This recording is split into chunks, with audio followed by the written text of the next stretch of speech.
Yeah. Yeah. Except we can't all go at once because if you're gonna Zoom in, you gotta have people, a quorum here, so. This doesn't have to be here, so someplace. What's that? The governor.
I pledge allegiance to the flag of the United States of America and to the republic for which it stands, one nation, under God, indivisible, with liberty and justice for all.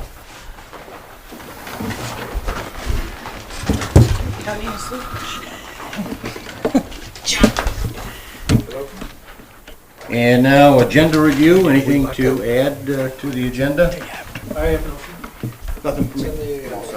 Okay, I need to add, under action items, Yes. Ken Dennis has applied to be a member of the Conservation Committee for a 2-year term. That'll come under action. Okay. Great. We have actually a 3-part public hearing tonight in regards to the CDBG grant, which is the Community Development Block Grant. I'll read, first of all, I'll open the meeting. Yes, sir. Okay, I'm sorry, go ahead and open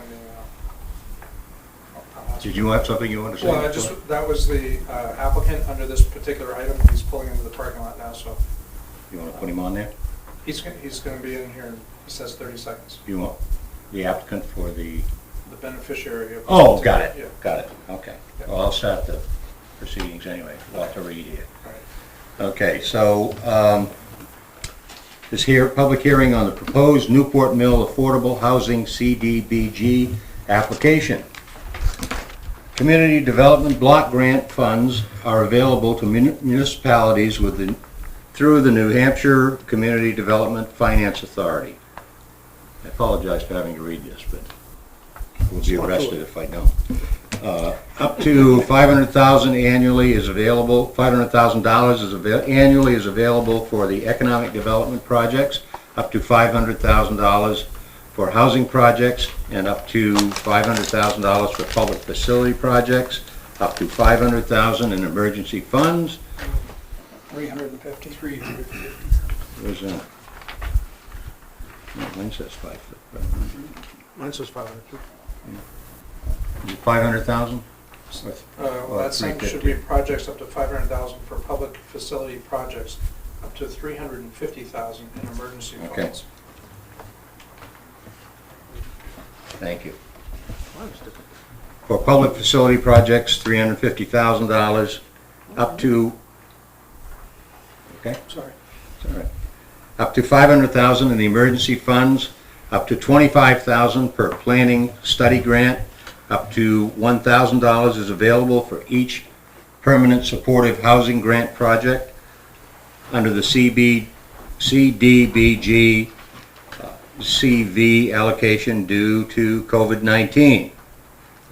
Also, up to $750,000 is available for a public facility project under CDBG COVID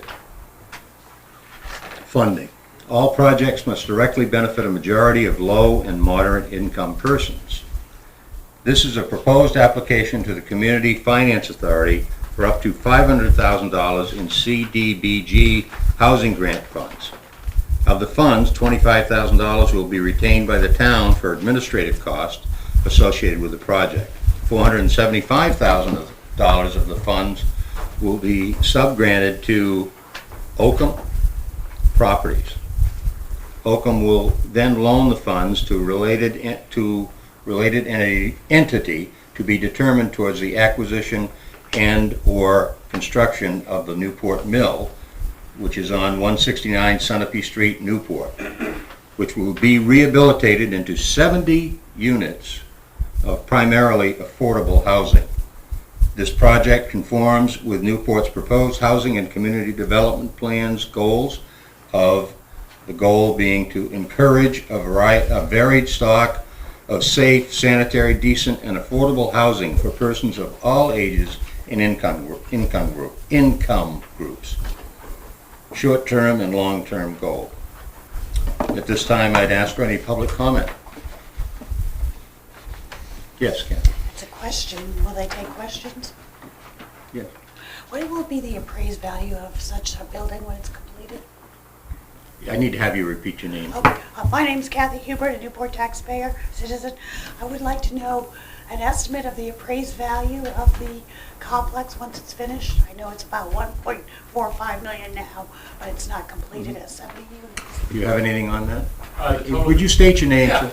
I'm John Lovatis. I'm part of the ownership group that's Okay. working to do this project. Thank you. And so the total project cost will be just north of $20 million. Thank you. Any other questions? Anything from the board? Almost there. All set. Herb? Yeah, I had a question. Mhm. Let me think about it for a minute, though. Okay. While he's thinking, anybody else have any comment? I'm all set. All set? Yes. One other Mrs. question. Hubert. How many children do you expect might reside in this complex? We haven't done a market study like that quite yet, but it's going to be 25% two bedrooms, and then the remaining will be one bedroom and studio. So you just have to kind of So gauge. 70 units, 25%, that's about, what are you thinking, 14 apartments? Yeah. That will be two bedroom? Yeah. If it's one or two children, it could be anywhere from 14 to Yes, 28. and obviously it depends on people with children will live there, but there's no requirement that you have to have or not. Okay, thank you. Herb, are you ready? I think so. The funds are traveling from our hands to your hands to someone else's hands. If those funds get approved and they proceed to you, if the project does not take fruit, where do those funds go? So it's a little bit misleading in what this is saying. All this is saying is that the funds are going to come to this LLC, and that LLC might not be the purchasing LLC. There's not going to be an LLC and then transfer. The name is Occam Properties LLC. That just might end up changing name. So there won't be someone passing it to another LLC. Did that answer your question? Not really. What if the project never Comes to happens? fruition. If it never comes to fruition, we don't Then get the money. the funds revert back to the government? It's more on a reimbursement sort of basis. They Yeah. have to demonstrate the expense before we release the funds. And this process with the low-income housing tax credit, it's aligning with a few different other funding sources. And so theoretically, this deal doesn't actually close until next May or June. So it's not like when this happens, we're going to be sitting on money and spending it from the CDBG money. It won't actually close, and so most likely won't be used until next year when it closes. There's no liability for the town if the project never happens or if the funds don't get used? No, we'll never see them. Yeah, he's, not to speak for Mr. Levitas, but he's assembling his funding, what we refer to as the funding stack. And this is one piece, there's several pieces that are dependent on the other pieces, and so it's a kind of a Lego jigsaw puzzle. And so I suspect that there's probably at least 2 or 3 different funding sources that are all sort of interdependent on one another. Yeah. And so if one is missing, it's going to jeopardize the rest of them. And the town has to take the lead in order to get these CDBG funds. I wouldn't say we're the lead, but because the federal and state agencies can't disperse this money to anybody unless it comes through the municipality. We have to be in a chain of custody, so to speak, or the chain of title. And so this application will be on behalf of the town of Newport. We're applying for this project for it, and he's going to be the one that's going to do the project. But the funds will come through us first. Very typical for CDBG programs. They have no way of dispersing to a private entity. Okay. Any other questions? Just clarification, so you're looking at somewhere between 14 to 20 or so children that might be impacting our school district. Yeah. And you're looking at about a $20+ million addition to our tax grant list. Yes. Is that correct?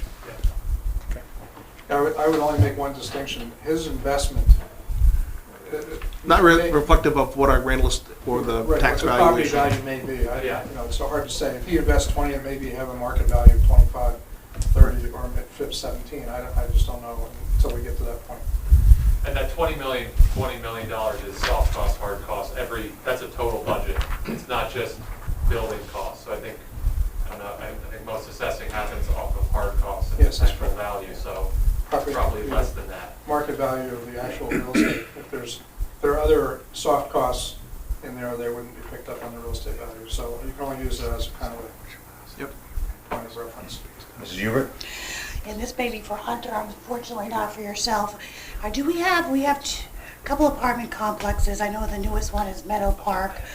But does the one on Whipple Street or the one right off Route 10, do they have 75 units? Do you have a comparable assessed value for those? I'm not off the top of my head. We could research that and find out Good, that'd be great. kind of a general, That's a good question. but again, a different construction, all has a market value. I mean, you could have the same number of units and it's a more attractive property, so it has a greater market value. You don't get assessed for it, but it would give you a conversation point. But it's affordable housing, so isn't most Yeah.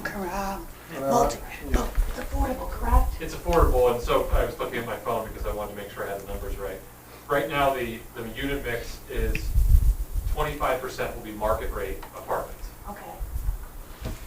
10% will be 30% of the median area income, 10% will be 50%, and then 54% will be 60% of the median area. So sometimes the affordable aspect could be misleading in the sense that it's not government subsidized housing or HUD housing, it's actually, it's just a percentage based off of the average income mixed with market rate. Because usually commercial buildings, aren't the appraised values really connected to the income they bring in? Sometimes, yes. Any other questions, comments? Bert, would you state your name, please? What I'm trying to do is I'm trying to answer Kathy's Bert question. Spalding, Senior. Kathy's question in not an accurate way. I haven't got a calculator up here. But for each child we have, it costs about $18,000 to educate. Correct. So if we take 20 of them, that's $360,000. If this building is assessed for $20 million, I'll use the $30,000 per million that I'm cognizant of. So that would be $600,000. So it is not a liability to the community as long as it is assessed for its construction costs or more. If it's less, because it is really not saleable, then if that number is cut in half, then it does become a liability. Or if the numbers of children are lowballed in the equation. Now, Bert, my math, and I go for school funding, at $19 times 20 would be about 180,000, correct? For If there is, say, 20 children at 20,000, Yep. that'd be about 400,000. The revenue that building would bring in at 20 million would be about 360,000 on the school side. The other 15 would be on the town side, and of course, that would be very flush because it probably wouldn't have as many services. Kathy, because we're working now with, can we agree on 18,000 for a student yearly tuition? Sure, I like 20 better, it's easier math, but. 18 is what the state says that Newport spends approximately. And we are doing a tuition contract now for another district at about 15,000. Okay, So if you took the 18 times 20 children, you're talking, 360, anybody got a calculator here? about 360,000. So 20 times 18 would be, I believe, $360,000. Correct.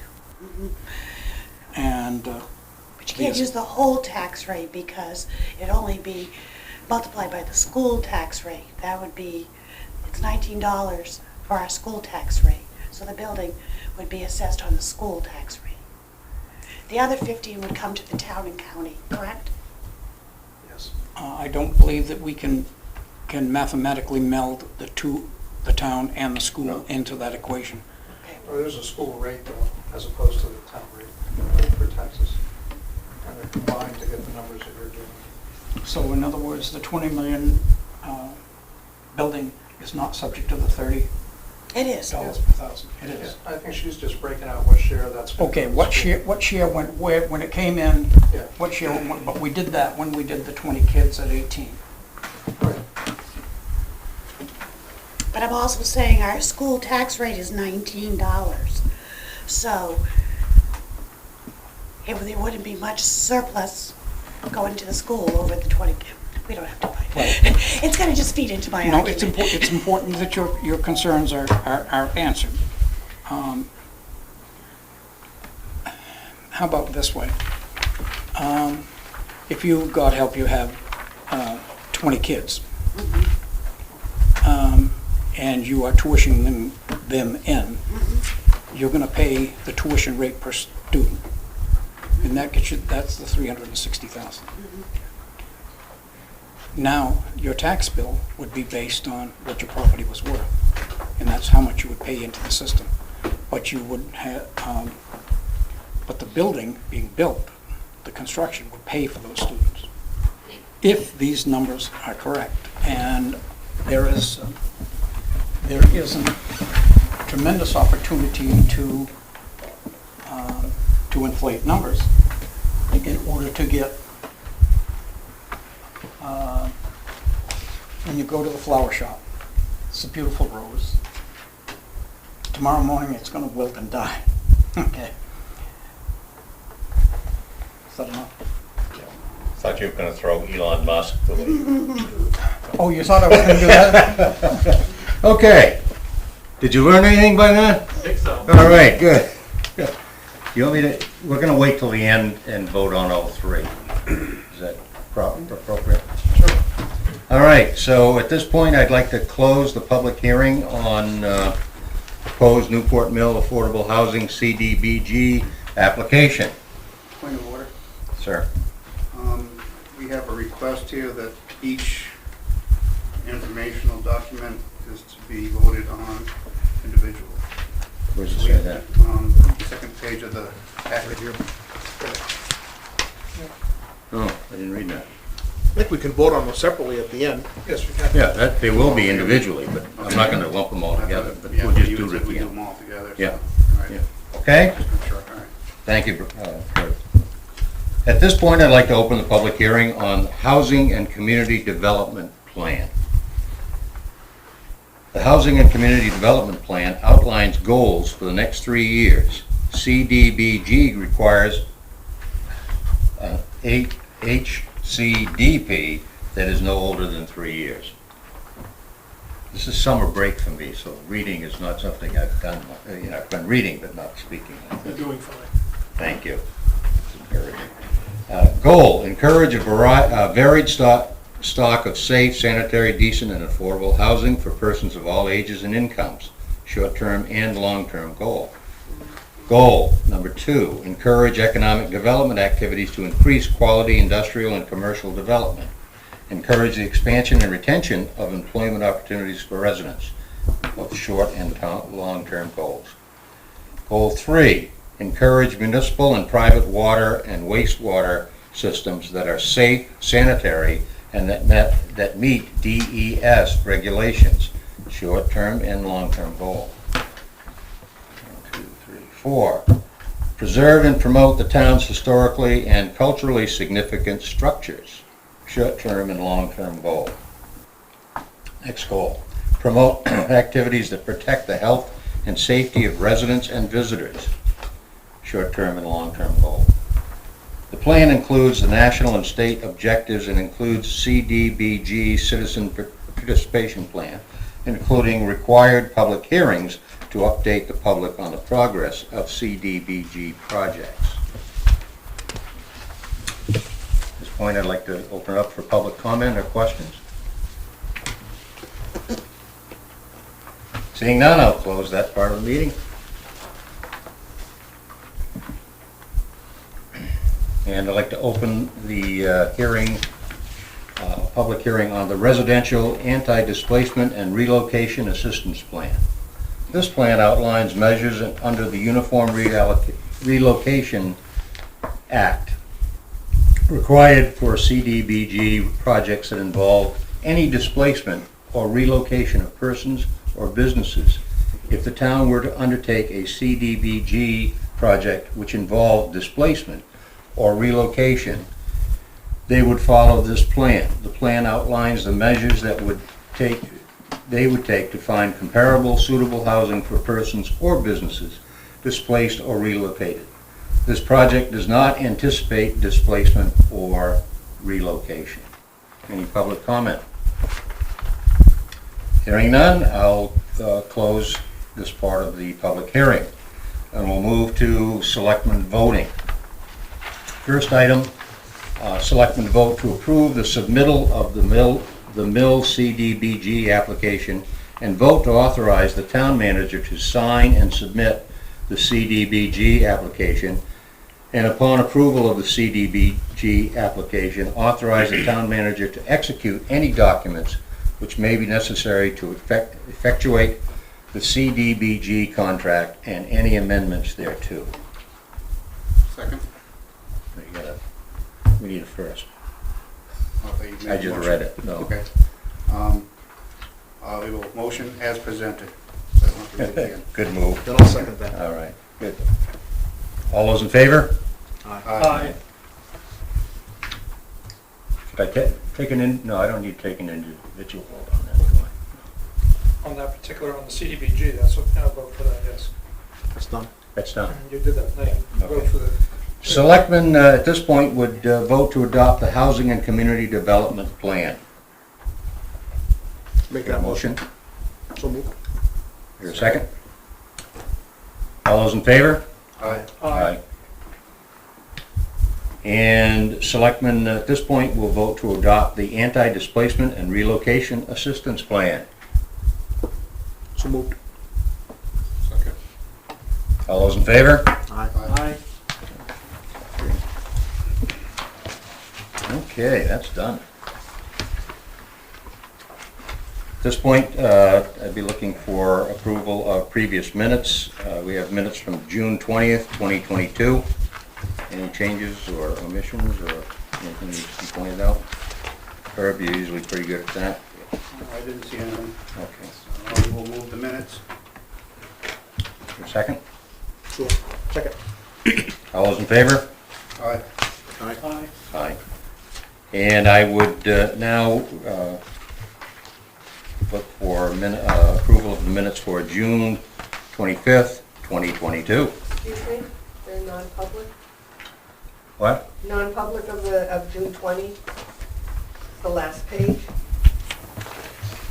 Okay, I don't have that on my list. Say that again, Maura, to help us out. Okay, they're in non-public minutes for June 20th, 2022. Yeah. Okay, so I look for approval of those minutes. Move the non-public minutes of June 20th, 22. Second. All those in favor? Aye. Aye. And we voted on the 25th. Thank you, Maura. Now we'll move to the consent agenda, which is on the back of your agenda sheet. Looking for a vote on that. So moved. second? All those in favor say aye. Aye. Aye. Aye. Okay, now we move to the open forum. This is a chance for anybody in the public to talk about things that are not on the agenda.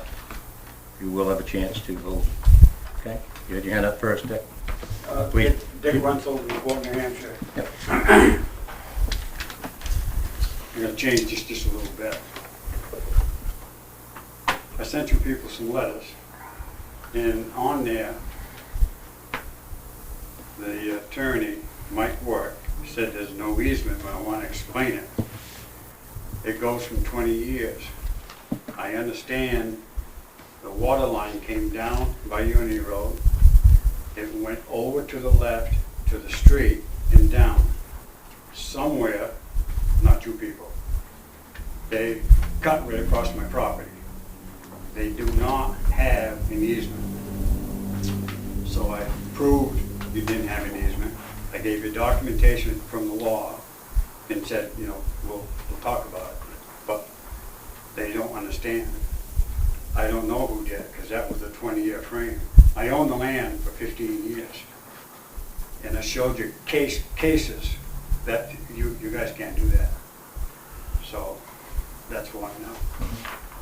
There's very recently, from 21 up, all the towns, they don't have to apply for money because the state is giving them a lot of money. A lot of money. So I've got 60-some pages here, but I'm only going to show you two. 2021 for the schools was $68 million. The state passed out for the state. Then it went up to $100 million. Now, some of the money that they have passed out to Newport, and I went to a meeting and I listened to them very carefully. They said they passed a law where the towns have the authority. So he says, we are passing hundreds of millions of dollars throughout the state, about 112 million, for people that have real estate. They don't have to apply for it. They're going to send it to the towns to help out the towns and everything. Then, this was the Speaker of the House, by the way. Then he says, well, he says, we also, when we send it to the town, it's up to them. Now, this is a quote. He said they might want to build a swimming pool, or they might want to build a new garage. They don't have to take it from the money that the state is sending them. So he asked, and I raised my hand, I told him I didn't understand. I said, why would you give the money to the town to let them do as they want? You just got done saying it's for the real estate. So they wanted to lower it down. So when you do your budget, you say, we're staying there, we're staying there. But you're getting millions of dollars from the state, far more. So if you do the first thing and take it off the real estate, the public doesn't have to ask for to lower the taxes. So with all this money coming in, but you never lower the taxes. And there's a lot of money coming in. The school just got a big chunk of money again. You don't even apply for it. The state sends it in. So where are you spending all this money and saying your taxes are level? The taxes should be going down on all the real estate. They got $112 million for the state of New Hampshire, and they're giving more money. What are you doing with it? Because you're supposed to follow. You're supposed to let the public know where all this money is going. And I believe we have in the framework of when we're doing projects such as roads, other projects that we're doing, it's always brought forth to the public in these meetings. So it's not like we're just secretly hiding money and spending it on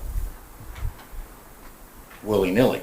It's a planned process that we're following. And, you know, we've got a lot of money, we've got a lot of issues that this town faces in terms of infrastructure and other processes that we use that money for. And thank God we get grants and others, because by getting the grants, we're paying for things that might be passed on to the town. And so we've actually kept the tax rate at a reasonable rate. So why wouldn't you, and if this question was asked by me to them, why would you take the real estate and why wouldn't you do it strictly with the real estate, all the real estate? But instead, you take the money, like right here, town of Newport, we have 20 bridges. Right. So you take that money without lowering the taxes, okay, on real estate. We have 20 bridges, and we have a huge, millions of dollars in legal bills. So you people are spending money that they should be lowering the taxes. Well, we aren't, Hunter, you want to react to that? Mr. Wenzel, I can assure you that the town of Newport has not received, the town, I don't speak for the school district, has not received millions of dollars for anything from anybody. The only funds that have come to us in recent months that have been relatively unfettered were, I believe it was $153,000 from the Gopher grant program. We had to submit an application for that and tell them what we were going to spend the money for, and it had to be for infrastructure. There are no millions of dollars coming to us from anywhere. There's some money being promised for excess revenues that the state has realized that there's going to be some additional revenue sharing. Approximately $225,000 of that is going to be allocated to us for bridge rehabilitation or bridge work. $153,000 worth of that is going to be allocated to us for road work. And it can't be to offset those expenditures, have to be made for those specific purposes as a supplement, not as an offset for our current budgets. So we're going to be able to do some additional road work and some additional bridge work this year.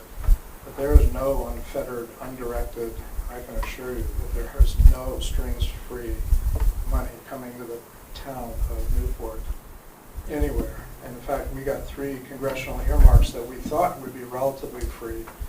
It turned out to be anything but. They have reams and reams and reams of paperwork and restrictions and criteria as to how the monies are to be expended. And none of them have come forward with, use this money to reduce your tax rate by just suppressing the tax rate that results from your budget. But it has that effect in the long term, as the chairman started to point out. By using these funds to address woefully ignored over the years, decades worth of infrastructure, you're relieving the taxpayers of Newport of those expenses, which they cannot avoid. You can only kick the can down the road for so long. So whether you fix the bridge this year or fix it 5 years from now, you, Newport, are going to fix it. So when we get funds that are earmarked for a bridge or for a road or for a pump station or whatever the case may be, it has that effect in the longer term, over the next couple of years, 4 or 5 years, so on and so forth. It will alleviate the taxpayers of having to pay those expenses and therefore have that effect. But I have never in my career, and I don't see anything on the horizon that's here's $500,000. Use it any way you want. But so why don't you just put it into your fund balance and pump it back into the tax rate? Never seen it. So I'd be thrilled if you have some documentation of that, because we watch the grant frontier pretty closely, and I think we've done reasonably well. We have about 25 grants that we're currently acting on, about $16 million worth. But those are all with precision guided direction, specific for specific purposes under specific conditions and circumstances. So, in effect, we are, in my opinion, reducing the tax rate No question. because we're utilizing grants, which you, how much money did you bring in last year for grants? 16 million. 16 million. That would have gone, you know, had we carried out those projects, the town would have had to, we'd have to include that in the town budget. Also, just so that you understand, financial accounting is something we take very, very seriously. If you look at the town report and you look at the back pages, everything we spend money on is right there. There's no hidden. received. All money received, revenue coming in, is all right there. So, Anybody can look at that. what's that? Anybody can see Yeah, that. yeah. So, you know, I do not feel that your statement about where are we doing with that money hasn't been clearly answered. Well, most of the towns, the public knows that they're gonna do it with their real estate. Now, I had to count and do this because I lost track of what was going on. Mhm. And we had a legal bill, and in 1 year it was over $600,000. She did it down here for me, because I get a copy every 2 months Mhm. with all of it, and you blacks things out. So then he went down, and she was shocked when she saw it was $600,000 in legal bills. That's just legal bills in 1 year. So, and that's all documented. Mhm. But most of the towns, they take it off the property tax. Now, I understand there's a choice and there's a method to it. The Speaker of the House, he's been here 37 years, he's the one that brought it to us to explain all the towns, but they do have the right, but also they have a way they have to do it. Are you sure in your statement that most of the towns do what you're saying? Well, about 4:30 this morning, I talked to the second man in charge, because I got these things, and he said most of them do it. When you people say, we're gonna stay with what we have, we're not gonna increase it. Why should you? There's a lot of money coming in, and you don't even ask for it. And I think we're getting a lot done with the money and grants that we do get. If you take a look at what we've done in the town in terms of really trying to do the infrastructure and working with the state in their ability to apply hot top, things of that nature, I feel that I like what we're doing. This is my opinion. I like what we're doing in terms of how we're utilizing our money. And it is saving taxpayers money. I'll ask somebody from Concord if he wants to write it up or come in public and explain it to you so you know where it's at. Fine. Always anxious to hear from Concord. Yeah, that's good. Because most people want it off the taxes. I think I've made my case. So, thank you. Anything else? I'll save the other ones for later because the chairman's not here. Okay. Thank you. Hampshire Lottery, we win that. Actually, this gentleman had his hand up before you, Bert, if you don't mind. Okay. So good evening, everyone. My name is Doug Campbell. I'm joined by my business partner, Jack Franks, and counsel and advisor, Bob Best. So I bring forth two things that I'd like to discuss. First is an awareness of a major project that we have underway, and the second is a request for support. You probably know New Hampshire Housing Finance Authority just published latest vacancy rate in Sullivan County, it's 0.5%, basically zero. Growth projection in Sullivan County for this decade is over 10%.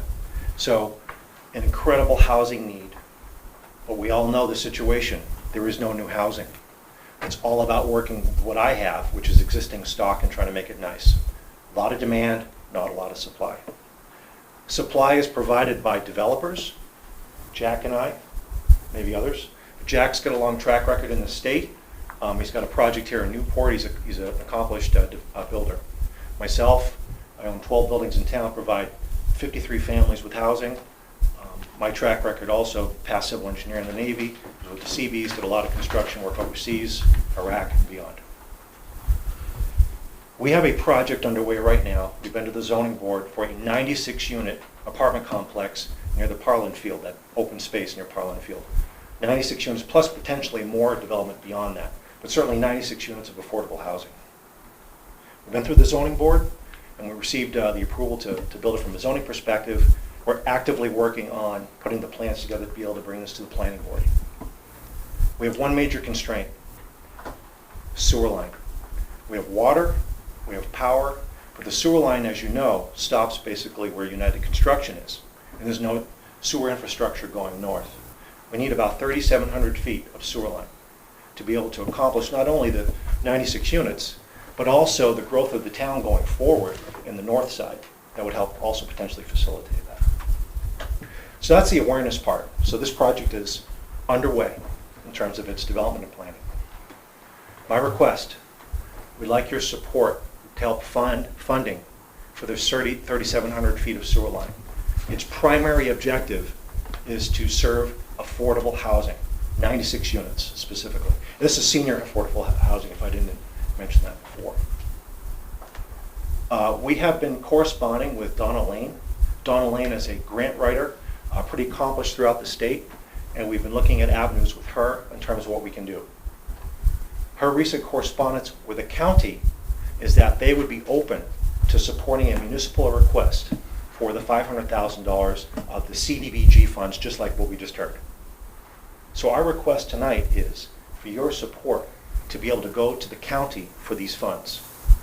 As I understand things, and based on what Donna told me, July 25th of this month, they will be having a commissioner meeting in town.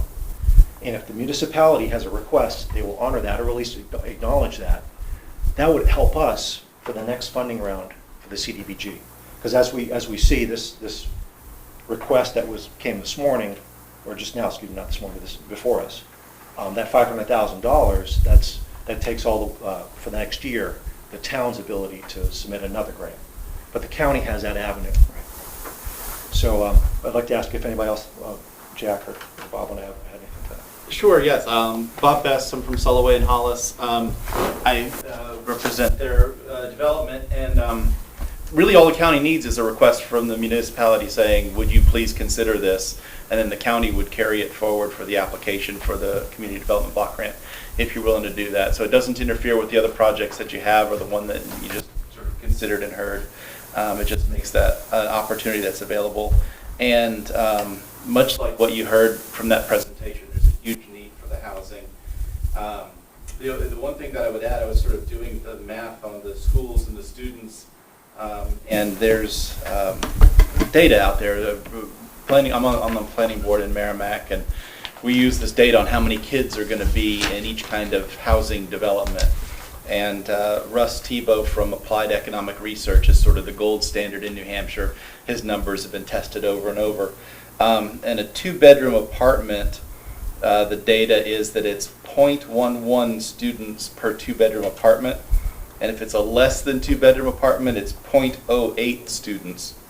And so a development of like 96 housing units is probably like 8 students. You're a senior anyway, so the students don't even come up for that. So you don't have that analysis with the cost of the schools and the students. I'm sorry. No, it's okay. It's okay. But you do get senior housing, which is much, much needed. One of the things that people always ask about senior housing is who's going to move in there, where are they going to come from. One of the important things to think about is that when seniors move into senior housing, it frees up housing stock for others. And so you also get that other benefit in the community of creating a bigger pool of resources, not just for seniors, but for everybody. So pretty important project. It could be really important for the town. A lot of tax base added as well, if you're willing to support it. But you'd have to act really quickly because the county needs to make its decision literally next week. I think the 25th is Monday. So Yeah, that's pretty cool. pretty fast.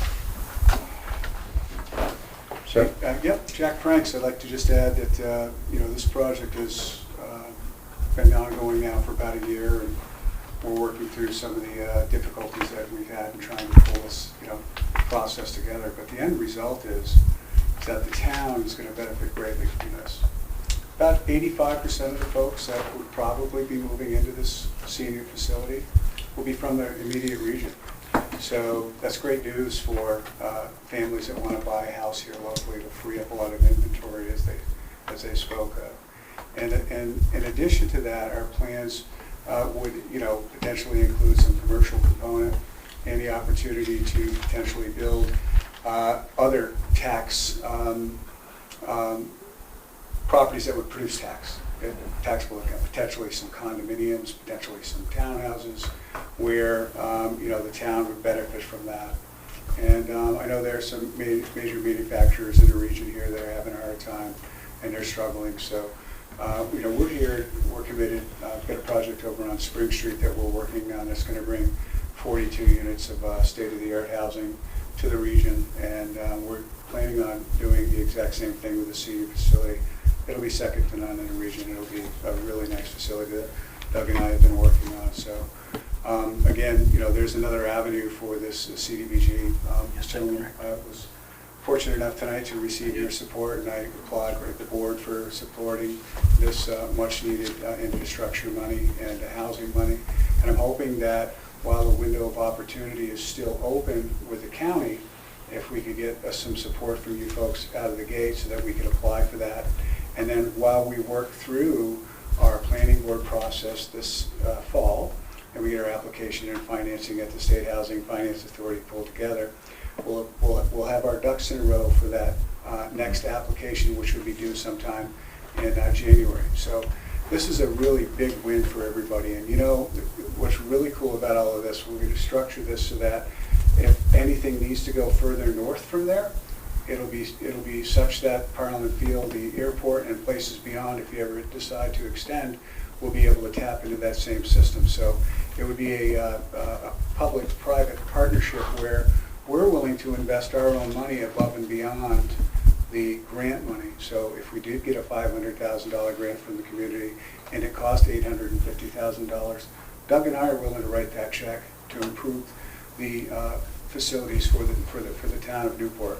As Doug stated, he's got 12 buildings here. I've got 42 units we're going to be building. We'd like to add another 96 to it, and whatever else we can to improve the region. And if that includes us putting in money of our own to address that sewer need and extend that, we're willing to do that. We're willing to make the investment because we believe in the town of Newport and the surrounding communities here, and we'd like to see things come together collectively as a team. We really appreciate your support tonight. Just out of curiosity, I'm Yes, listening, you got 70, right? Yeah. 70 units. You've got, I'm not counting the units you already have, but you're going to put 90? This is 96. 96 units of and senior you've got housing. 40. Yep. Are we expecting Senior housing versus market. Yep.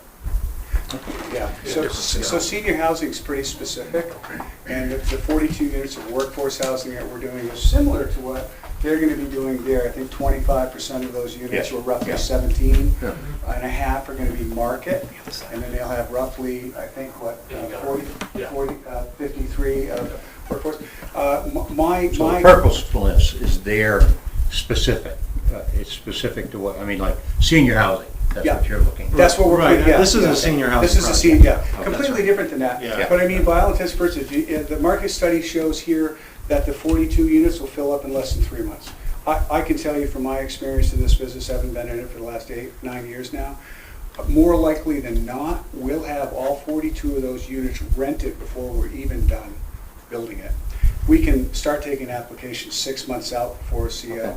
So if you'd like, I'd be happy to send you the data on the lease up on those. But it's going to be, the town of. I trust you. Yes, the demand for these I is trust you. literally Yeah, universes yeah. ahead of these So, numbers. Jimmy, we're building an 84-unit workforce housing in Swansea right now. We just barely closed this 84-unit deal last Wednesday.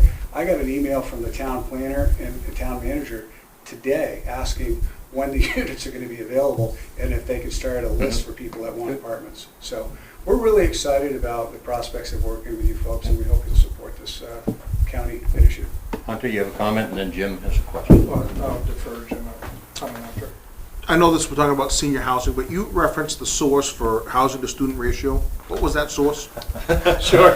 Russ Tebow, of Applied Economic Research. And New Hampshire Housing Finance Authority quotes his stuff all the time, and it's really become the gold standard for those calculations. So just a little bit of background as to why this might be advantageous or why it's necessary. I will say as a blanket characterization, the world of grants right now is an ever-changing, very fluid environment. I think the gentlemen in this room would agree with that. This week's rules may not be the same as next week's rules. So looking back a month or more ago, there was a representation from the state CDBG, CDFA, that the municipality, for the first time in my recollection, could apply for more than one CDBG. One could be for infrastructure, one could be for housing. So we had tentatively kind of thought in our minds, okay, the housing one would work for the Ruger Mill, and since these gentlemen, as they've already pointed out, are just short of the sewer system, the infrastructure one would be good for this project. And that would be through the town? It would come from the state through the town, the same as we described for the Ruger Mill. So fast forward a couple of weeks, not so fast. A subsequent ruling out of CDB determined that if the infrastructure that was being applied for was tantamount to or would facilitate a housing project, then it became a housing grant versus an infrastructure grant. So their project was then deemed to be a second housing project, not a housing infrastructure. So we have committed to the Ruger project for the housing and unable to submit a second standalone full benefit. If we had submitted, they did say we could submit two housing projects, infrastructure and the other one, but the amount of the grant would be cut in half. So you'd be one for $250, the other one for $250, which is, I don't want, $250 is still a lot of money in my world, but, in development, $250 is But they're asking not consequential. that we just say we support. That's Yeah, all right. you're asking for, is Right, support. so, but this gave rise to the need to go find another applicant Okay. for them, and the county can do that Can do because it. it's a governmental agency, the money will flow through them instead of come through us. Okay. So that's the basis of why this has kind of come about this Okay, quickly. good. But we would be thrilled, from the administrative perspective, we'd be thrilled to see the town sewer system advance by a half a mile north, as they pointed out, to benefit future growth that might occur north of where it terminates now. But at this point, we're in open forum, so we'd have to move that. If we're going to do anything in terms of support, would that have to be an action item? Yeah, and you can do that later, and it'd simply be that you would just vote to support the Support it. application So, for the purpose of a CDBG Yeah. application to be submitted through the county for that purpose. So I would ask that we move a vote of support to the action item, and we'll take that up at that time. Right, and then we Okay. would communicate to the county, and the county would then feel free to go ahead and Thank you. support Sure. their project. Yeah, a letter from you guys to the county would be the key. Yeah, we can do that tomorrow, Yeah. if they decide to do that. Bert, you had a question? Well, a comment on what's on the floor. I'm the cake and frosting guy. If the cake is good, one thing; if it's bad, and you buy it by the frosting, you bought yourself a problem. To say that the senior housing is so great, think about the reality of it. The seniors, in most cases, are moving out of some of our dinosaur houses, which have large heating bills, part of the reason they want to relocate, and too much space that they can't handle. So that's the downside of the senior move, is that Main Street winds up with different owners that maybe can't afford that kind of housing. So to put it forward to you now and ask you to support it via the county is okay. But we need to consider what really happens, what the chain reaction is in housing. Right now, the large buildings most of them have had apartments converted into them in order to float their boat.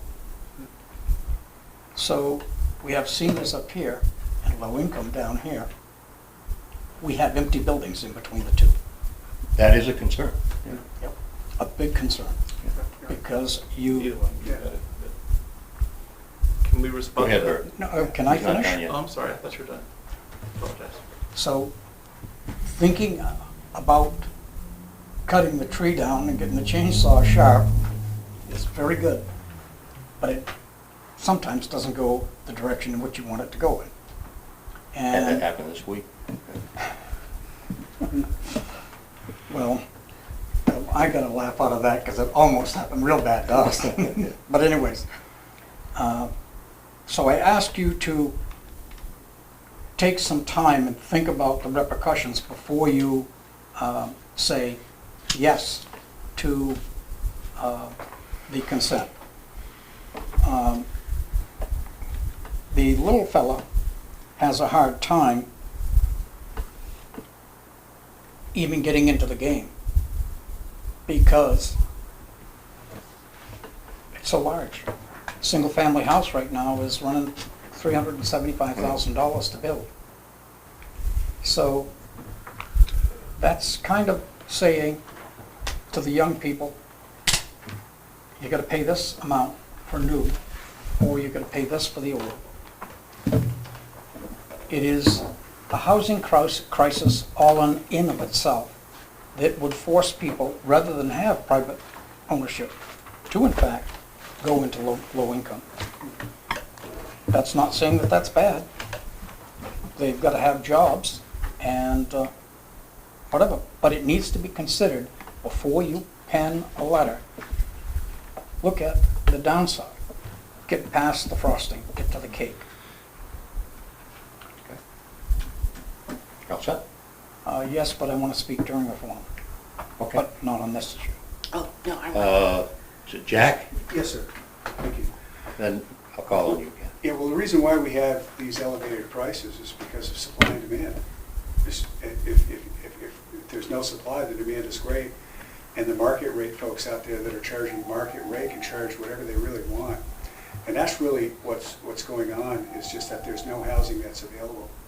So an affordable senior housing development that we're proposing is really going to be for seniors that are on fixed incomes, that have trouble making their rents now. And that's why the governor's push is all centered on affordable housing.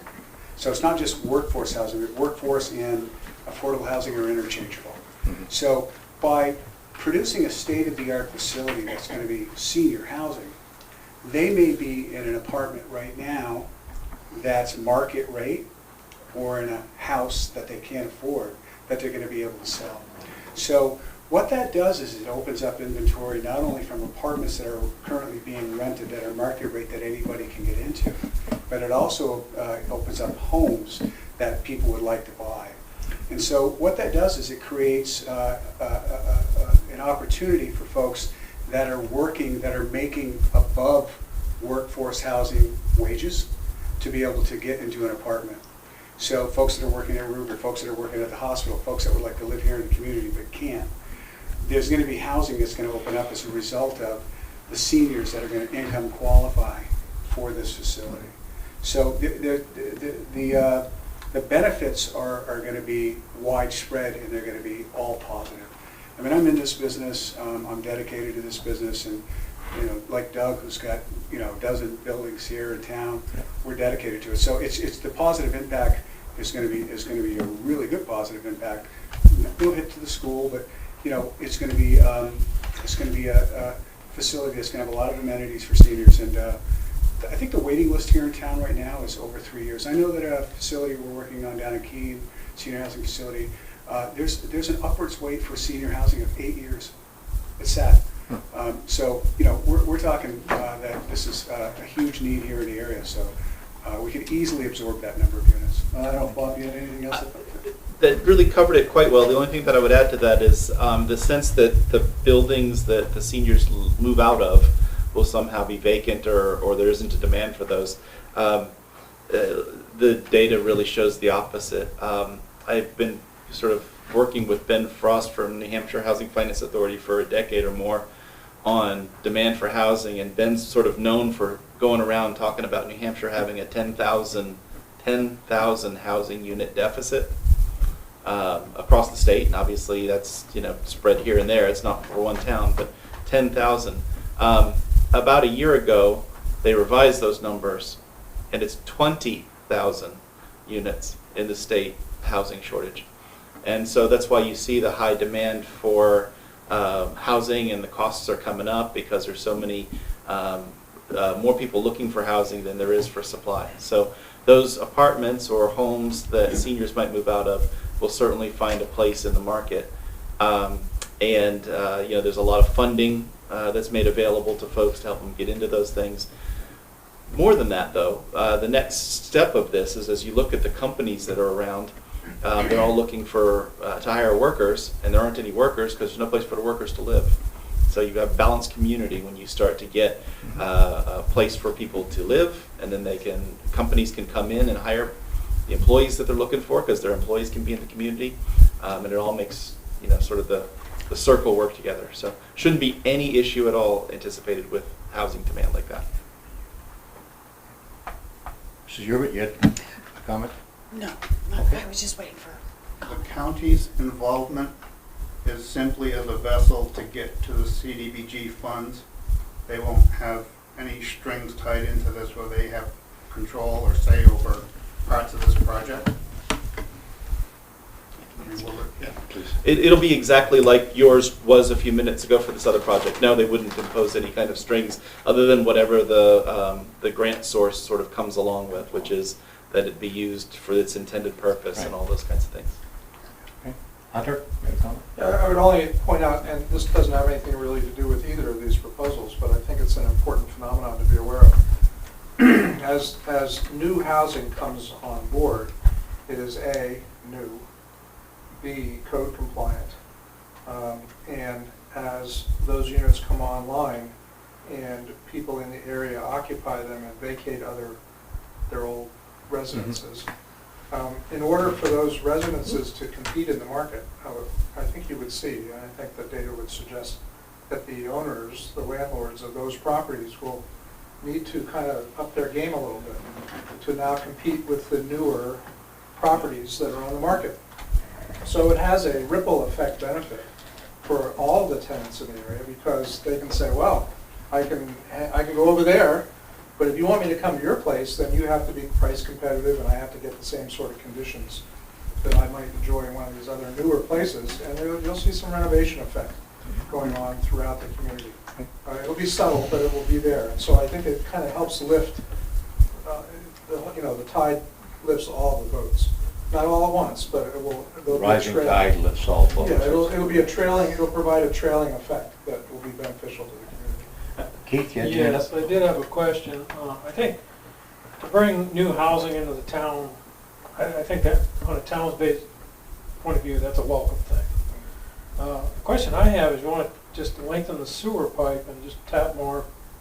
Is our existing sewer system going to handle more volume? We currently have capacity, and in 2024, we will either be deeply involved or bringing on the new improved wastewater treatment plant for an outrageous amount of money. Because it will ensure that we'll have plenty of projected capacity, and we've actually, I believe, projected it out for a 20-year growth rate that will incorporate this kind Plus, of they've got to, once it's in, they're going to pay a sewer That's correct. tax here. And the odd thing about a lot of people within, when it comes to infrastructure, you try to reduce the wear and tear on your infrastructure. With wastewater treatment plants, it's the exact opposite. Mhm. The faster you bring it to full operation, full capitalization, the better off you are. So this will be a helpful contribution to our overall program. The other part of that, you say the existing line stops about where United Construction is.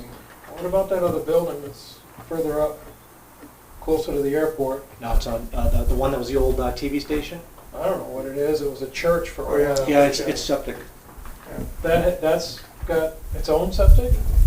So does the line going past that? That would. By law, they would have to tap into that, wouldn't they? Is that gonna be an obstacle with whoever owns that property? No, nothing's an obstacle because I'm not an engineer. The engineer Well- will figure it out. Right, but the property owner's gonna pay to connect to it. Just a service line, it isn't pay the. Hey, from his house to the line. Right, but that can run Well, several $1,000s. Yeah. And I just am thinking, if I were that property owner, I'd say, wait a minute, I don't want that, I've got a working septic system.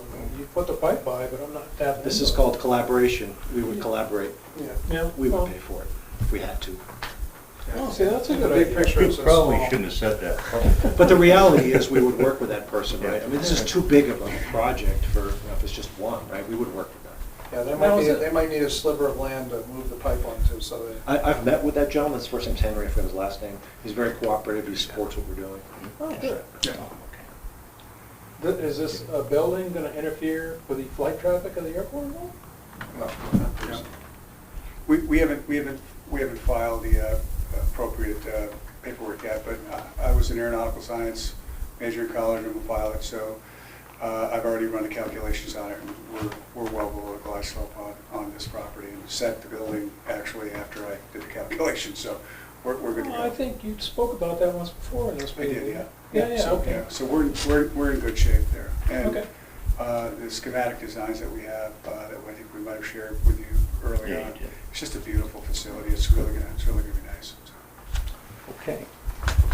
Anything else for the open forum? Bert?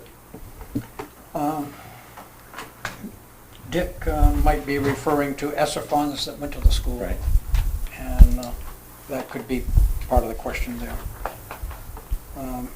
The second part is the year ending, the school portion will return almost a little over $1 per thousand. So that's significant Excellent, thank you. in of itself.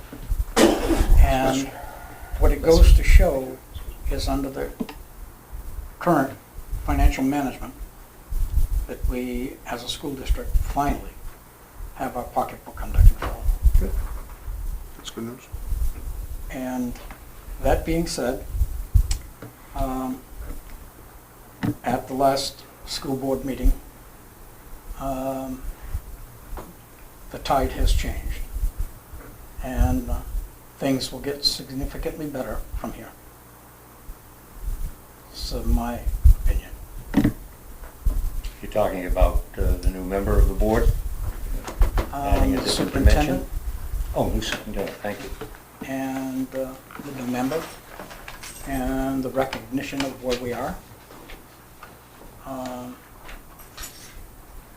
When you launch a rocket, it may not go into outer space, but it'd be nice if it just got off the ground. But if Elon Musk put it up, it would come back down to land on Yeah. it. You remember that, you're doing okay. Kathy? I am so thankful for tonight. Everyone teed me up.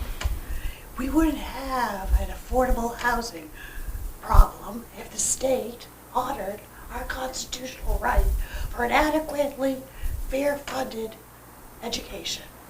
And what I would like to speak to you tonight is about a lawsuit that will hopefully get us there. As you know, I am part of the New Hampshire School Funding Fairness Project. And there is another lawsuit pending, which is in addition to the Conval lawsuit. This one is on behalf of taxpayers. What I have is some articles, and I do have a request. I brought it. I'm lucky the people who want to hear it.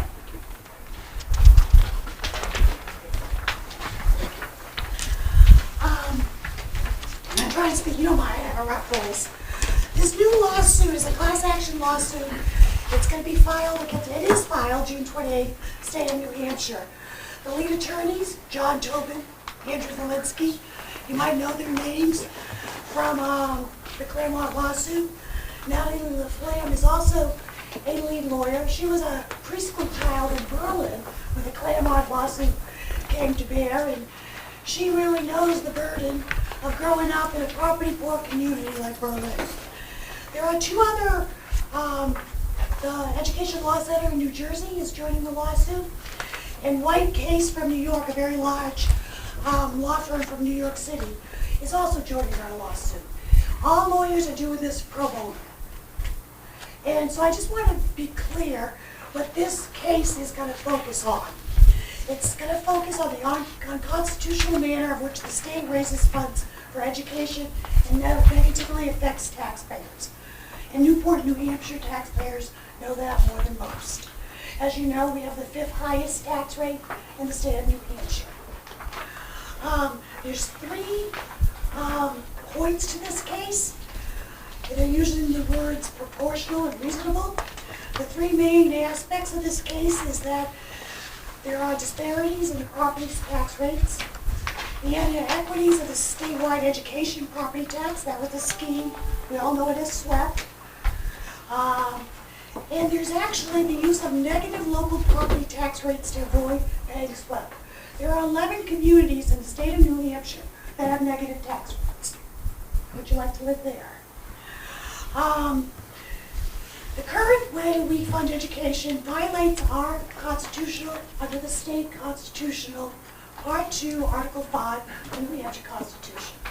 That is what the first 2 Claremont lawsuits have established. That is law. No more, the legislature hasn't done anything about it, but that's what it has established, and that is the law. The class action is a group of people. These are a group of people who are wrong, that are taxpayers. The people that are, there's 4 citizens right now that it's representing. It will grow. Any Newport taxpayer who's interested in joining this class action lawsuit, speak to me. One of the residents is from Plymouth. He's a generational hardware store owner. His name is Steve Rand. Another 2, it's a husband and wife team. The Russells, they're from Pennacook. One of them is actually a school board member. And the last one is a doctor in Concord who has multifamily homes in Concord. I want to make sure that you understand this case is separate, but probably will be heard for the Conval case. Newport is a plaintiff in the Conval case. The Conval case is basically about 15 school districts who are arguing that our constitutional right for an adequate education is not being upheld because the state currently gives us $3,600 to fund a child's education, $4,500 in Newport's case, where the cost, the average cost is $18,500. So the Conval case is arguing that the state isn't living up to their adequacy. The case I'm referring to, that the New Hampshire School Fairness taxpayer that we're talking about, is a lawsuit on behalf of the taxpayer. This taxpayer case really highlights how unfair it is. The gentleman from Plymouth, if his daughter was sitting in a science classroom with a best friend from Holderness, Steve Rand, his daughter, getting the same science class, the same teacher, sitting in the same building, he would have to pay double in school taxes than the parents of the Holderness children. And so all these cases, all these plaintiffs are from regional districts. And we're a rural area, and regionalization should be encouraged. But as you can see, this is not going to happen.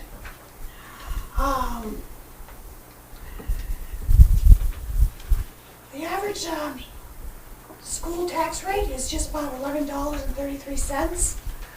How we got here, we have winners and losers in our system, and it's a coincidence of geography, whether a community has wealth or if a community is properly poor. This is a hard statistic. The majority of New Hampshire children, 78.6 of New Hampshire children, actually live in communities that have below average property wealth. So 80% of our children live in communities that are struggling to pay for their school. Does that make sense why we don't want affordable housing? Which I think is ridiculous. I want housing for children. I believe in affordable housing. But it comes down to the way we fund schools. I am so angry this past legislature session And it makes me really wonder who is representing us in Concord. They cut $100 million. They gave a quarterback to everybody. Sunapee got a quarterback on their school tax. Newport got a quarterback. How did they cut that $100 million? They cut fiscal disparity aid. You know who they took it from? The poorest 20 communities in the state. Newport. When we had fiscal disparity aid, we got $1.2 million. Bert, we would have a $2 cut in our taxes if they didn't take our fiscal disparity aid and throw us a quarter. How insulting. Don't throw me a quarter. I mean, we need our legislators in Concord to understand that the negative tax rate towns, the Sunapees, the Hanovers, and I can name them, the Portsmouth, the Royce, they didn't need that quarter. Claremont, Berlin, Newport needed that fiscal disparity aid, and they don't care, or they don't understand. Newport's a great town to live in, raise a family. For a town our size, we offer unbelievable things. And this is probably why we have these investors that want to come into our community.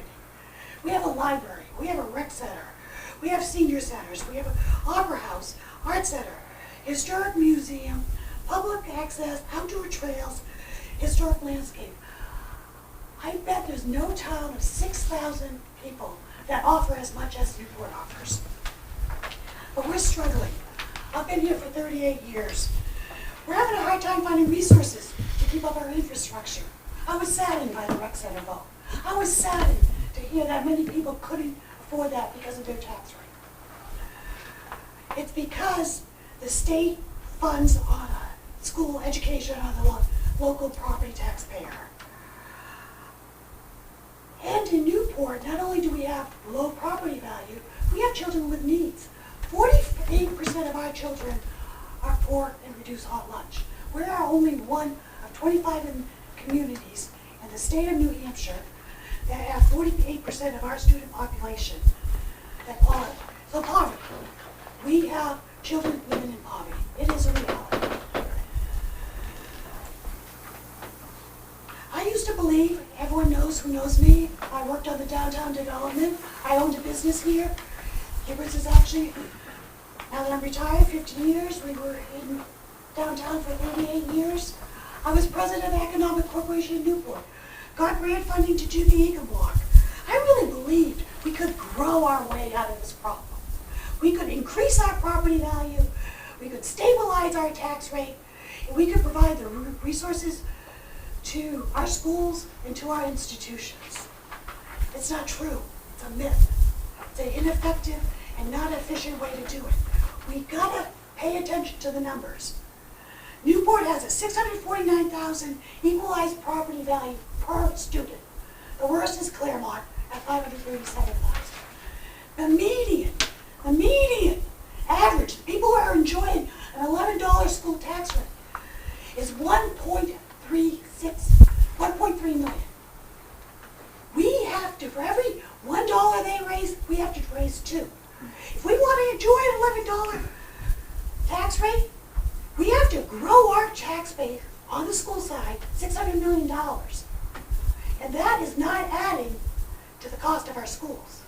I just heard maybe a $20 million project, 46 unit, maybe a $10 million project. Elderly, maybe a 15, 20 million. These are great. That will get us $18 million. But we have to, because of this funding scheme, we got to worry as a Newport taxpayer that new children won't come in. I think it's great that seniors get affordable housing, but who's going to live in their homes? I hope it's families. But families bring children. And under this funding scheme from the state of New Hampshire, we can't afford them. We can't lower our taxes or keep our taxes stable. The number one issue, and Governor Sununu just took $100 million of federal grant money, and you guys might even be able to apply for it for housing. It's given it to independent builders. We're taking federal money and we're giving it to fix the affordable housing thing, where if we had our constitutional rights upheld and we had the state responsible for funding our children's education, it wouldn't be an accident geography. Children could live in Newport. because we could afford educating the children. You know, if one apartment produces 6 kids, its net value needs to be close to $6 million to negate, if these are new children, the $120,000 a year it's going to cost us. School funding is not a Democrat, it's not a Republican issue. For 30 years, no one's had the political courage to address it. The legislature's done nothing about it. We've suffered, we've tried to apply for grants, turn ourselves inside out, go without a rec center, because there's nothing else we can do. But that's wrong. We have to stand behind this lawsuit. We have to contact every legislator and our governor and say we want our constitutional rights upheld. I really truly believe that Newport taxpayers are fed up with choosing between things the town and the schools need, paying their property taxes, and I hope we'll all do something. So you're probably asking, what can you do? How can you be involved? How can you finally maybe vertically grow our tax base without worrying that we're going to have children, which is a wonderful thing? I have 8 of them. Believe me, Newport educated my children at a cost, and I'm thankful for it. We want to grow the community. We want families. But if our constitutional rights are not restored, we're not going to be able to afford to do it. So, as I said, the lawyers are doing it pro bono. We figured this could be a $60,000 cost for depositions, witnesses, and we're asking people to donate. We've raised $17,000 so far. But I've also come to you so that you are informed. In-depth New Hampshire Business Review, New Hampshire Fiscal Institute, everyone is aware of the elephant in the room. And I also would like to leave a thought that if any Newport taxpayer wants to join the lawsuit, there is room to join it. And we do need young families to join the lawsuit. That's all I have, and I'll take questions. You know I'm passionate about this issue. Yes. Do you know how our local reps voted on the return? I know Skip and John initially voted for the fiscal disparity to come back, but then on the final vote, I don't think they did vote for it. They voted for the 25 cents. I know our Senator, Ruth Ward, was very excited about giving everyone 25 cents back and watching Newport. I don't think she was excited, but I couldn't get her to recognize that Newport would lose $600,000. I guess she thought we could maybe do away with some textbooks or something. My honest, I have conflicts with that. We've done away with things for a long time in terms of budgeting. But I do. I mean, we're holding classes for all the people who want to run for the legislation. And we did this to really understand. A lot of people don't get even what SWEP is. They think SWEP is a state tax. It's a tax that's raised here and stayed here. It's a phantom tax. They don't understand their constitutional right. And when the state, in its wisdom, did our Constitution, they did know that there would be pockets of towns that couldn't afford, they didn't have farms, they didn't have dairies to be able to educate their children. That's why they said we're going to have a state-funded education. And those property, they knew that back in 1761. We've ignored that wisdom.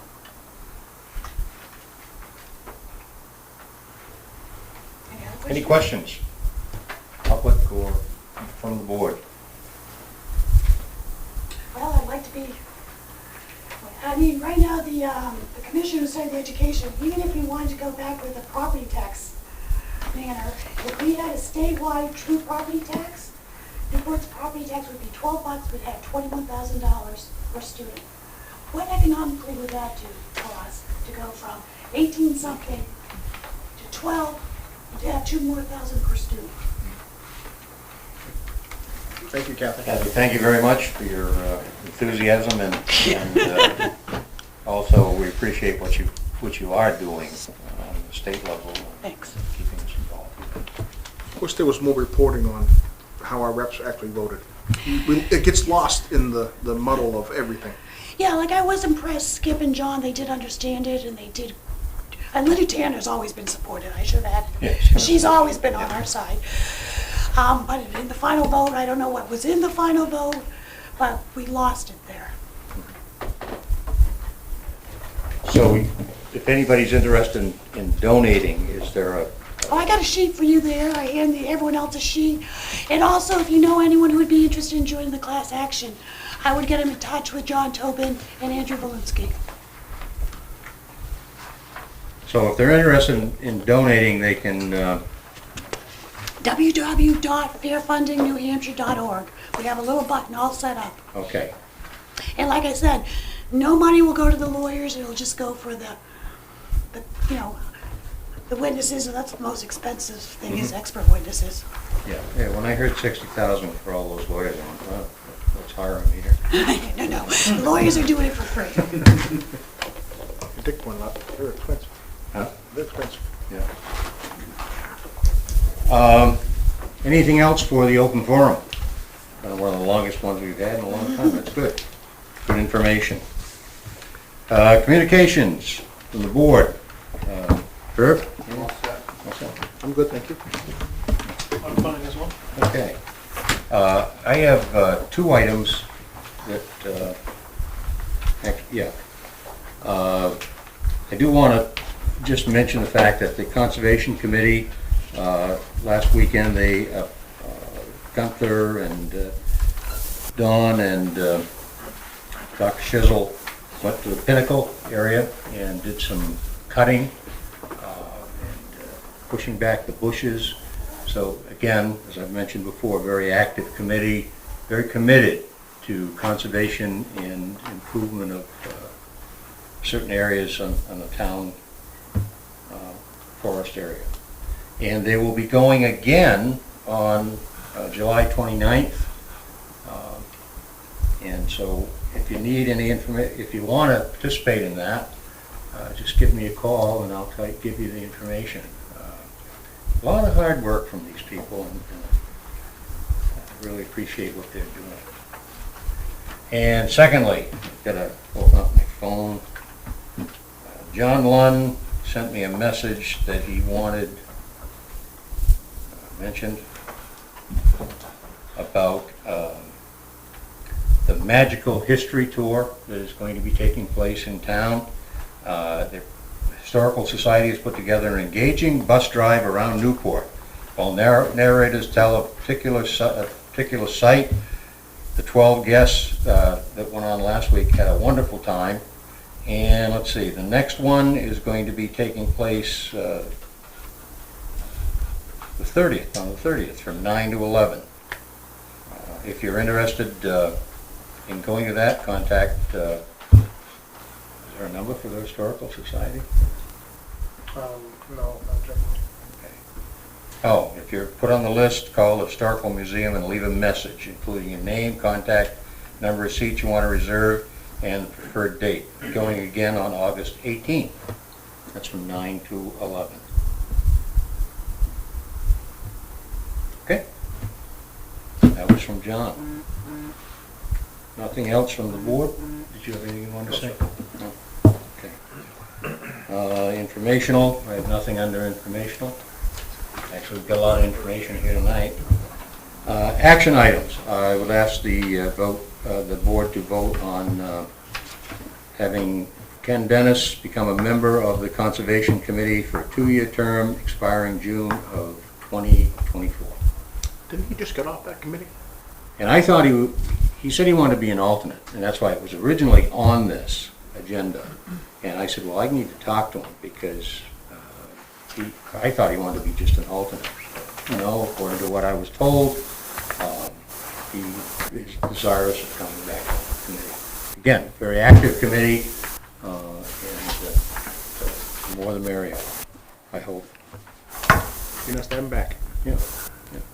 So I'll call for a vote on that, or not a vote, I'll call for, Move it. yeah. A I motion. will move that. As I have renamed. And Jim seconds. All those in favor, say aye. Aye. All right, and under action, the board has been asked to support, send a letter of support to the county for the CDGB grant for housing for, what are you going by? What's the name of your group? It's Avenue Development Group, and I have a card I could give to you. Okay, just give it to Hunter, because he's Sure. gonna write the letter. Okay. I'll take that. Yeah, I was gonna say, forget the card, give him.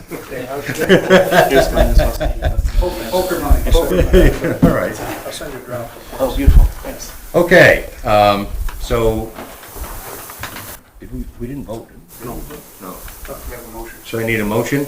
I'll say, motion that we request the town manager provide a letter of housing support. Letter of support to the county in the name of Avenue for the development of the North Newport senior housing. Second? I'll do it. Second that. All those in favor? All right. Aye. All right. All right. Thank you. There you go, gentlemen. Thank you very much. Thank you. very much. Next step. And I have no other action items. Do you have anything you want? Yeah, you have to, I